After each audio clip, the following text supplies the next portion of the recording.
Hello, I'm Steve Overgard with Signature Craft. I'm at 6424 Philbrook, and I'm going to check out the crawl space for some termite damage. Just inside the foundation, and it's plenty roomy in here. It's not you can almost you can walk around on your knees. You don't even have to crawl per se. So what I'm going to do is I'm going to come in the crawl door, which I already am, and I'm going to go around counterclockwise. And just let you know what I see. There are 2x8, and they are about 16 inches on center. Before we do any work in here, we need to see if those need to be exterminated or not. This is the second pocket.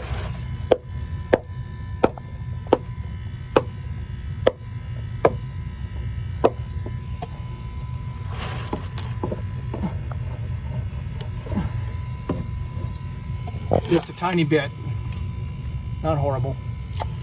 And the third pocket looks visually okay. I'm just going to prod it just to be thorough. We're looking good.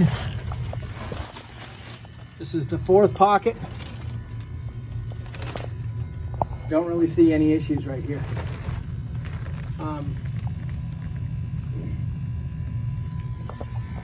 There's some stuff right there. That could be glue. I think it's glue. It's a possibility that the termite inspector thought that was a termite tube, but I think that's glue. This is the fourth pocket. Not seeing anything there. Not seeing anything there in the fifth. And the sixth. Looks okay. Seventh. Again, you've got the glue situation. That's glue. That's not a termite tube. This is the eighth. And this one here, the end of the joist is damaged, but it's probably been damaged the whole time it's been in the house. So I'd say one joist right there, just because the end has been damaged. This one is the next one over. I think this is the 8th of the 9th. It's discolored, but it is not soft at all. The sill plate looks good. The 9th one over, same situation, discolored. Structurally okay. The joist ends are okay. This is the 10th one. The 11th one, it's the same situation. Discolored, structurally sound. Okay, now we're getting down near the end of the house on the corner. And it's heavier discoloration. And this joist is also damaged on the end and it's twisted. So there's some structural concern here. And there's also what appears to be a termite tube right there. So I would be more concerned about this one than anything else that we've seen. And that one is soft. So that's 3 joists so far. Some sill plate, some band board. Okay, this one here, this is a termite tube.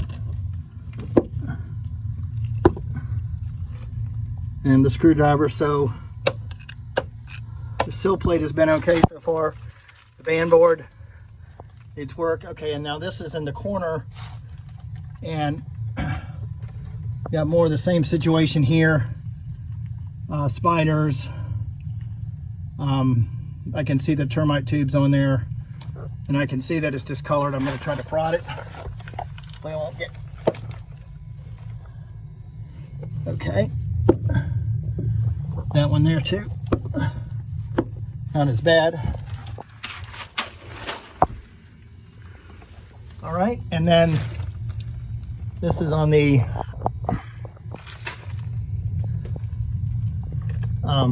end of the house coming back. Look at a couple places.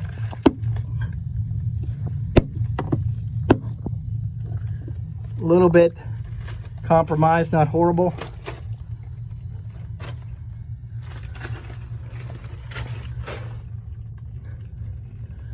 Okay, and I'm at the end of the house and I'm coming up near the center beam. Okay. This is a termite tube here, and it's a lot of them coming up, and they're heavy in the center beam, and it's a triple member center beam.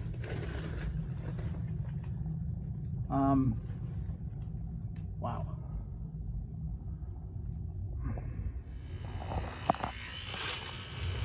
Okay, I'm going to go up in this hole right here. Very difficult to see. And I'm putting my screwdriver in as a prod. And you can see it kind of sunk in there. So that's the band board right where this foundation starts in the corner to the right of the crawl door.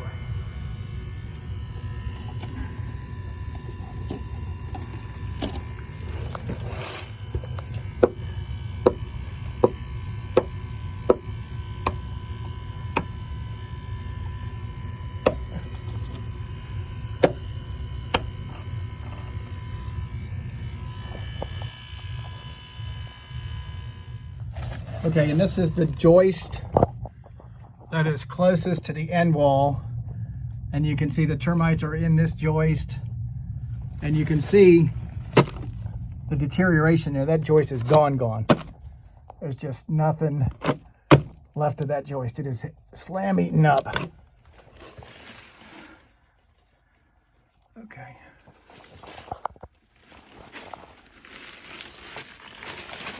This is the center beam right here.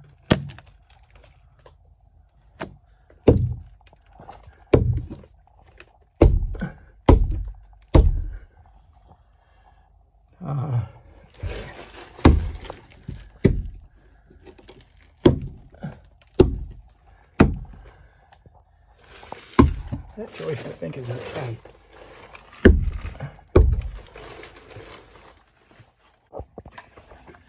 Okay, I'm looking down the joist here, and this is just all those mud tubes are just termites. It's pretty heavy. I don't even need to stick my screwdriver in them because I wouldn't say they were structurally sound based on what I can see on the outside. I know they're eating up on the inside.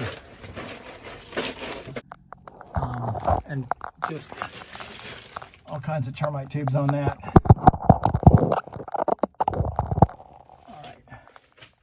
Excuse me, the band board. This is the band board. All kinds of termite tubes on that. And this is the front corner of the house, of the tri-level part. And they're in that joist.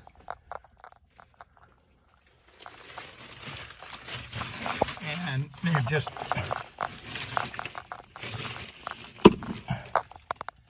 nothing left of the band board there or there.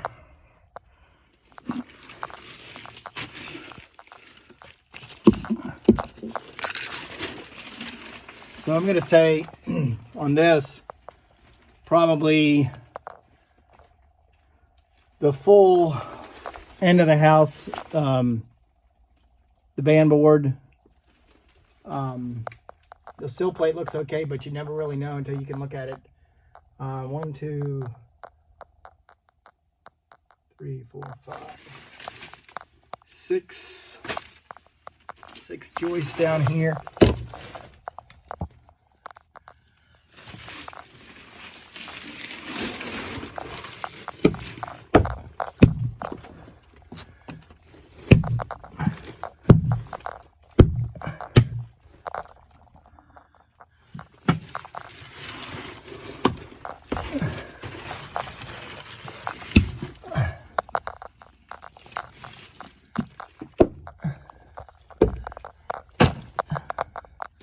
Seven. 1, 2, 3, 4, 5, 6, 7, 8, 9.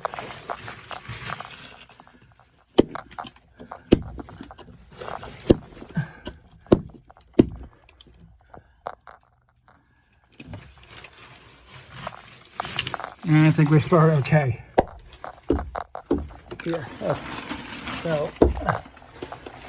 1, 2, 3, 4, 5, 6, 8, 9. We got 9 joists with termite damage.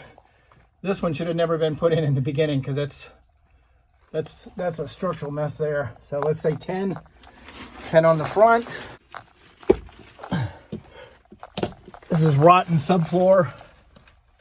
It's been repaired, but it's rotten. They didn't fix it right. The door's got to come out.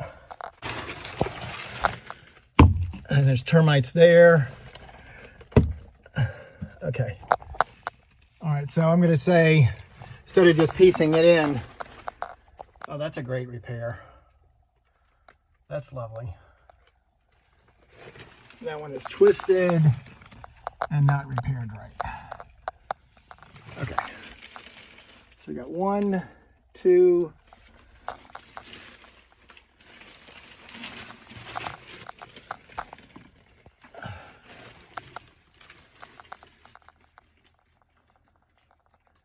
let's say 11 in the front.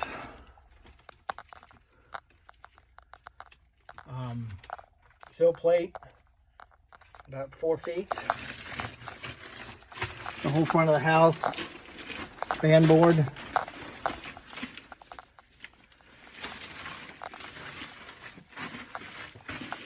The entire center beam, because I can see a bunch of termites down there, and I can see them up here. And I got 3 joists in the back.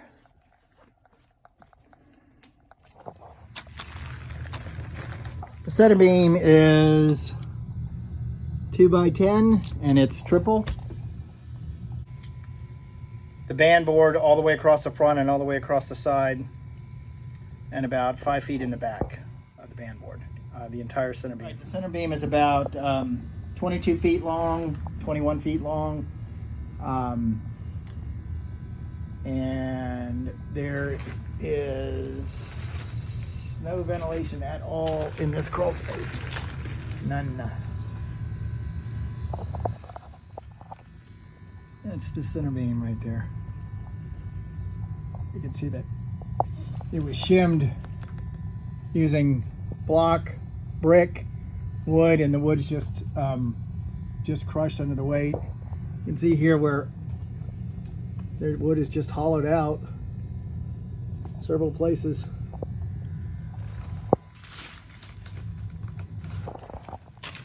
And the back joists are going to be about 12 feet. Okay, the front joists are going to be 14 feet. Okay, to fix the subfloor underneath the front door, we need to take that front door out, fix the subfloor, and then put the door back in. That's the way to do that. The band board along the front of the house is behind the brick. So that really makes me think that we got to think of another solution on that, because we don't want to remove all the brick from the band board up to repair that band board. Okay, and the siding here, to fix the band board, we would have to take the siding off, the lower section, fix the band board, and then put the siding back on. When you do that, you always run the risk that a piece of siding may get broken and not, we'd have to find a good alternative for repair, because you'll probably not be able to find the exact same color. While I'm thinking about it, this is the only way to get into the crawl space. There's through this door here, and when you're in the crawl space, there's plenty of room to move around, but I'm thinking about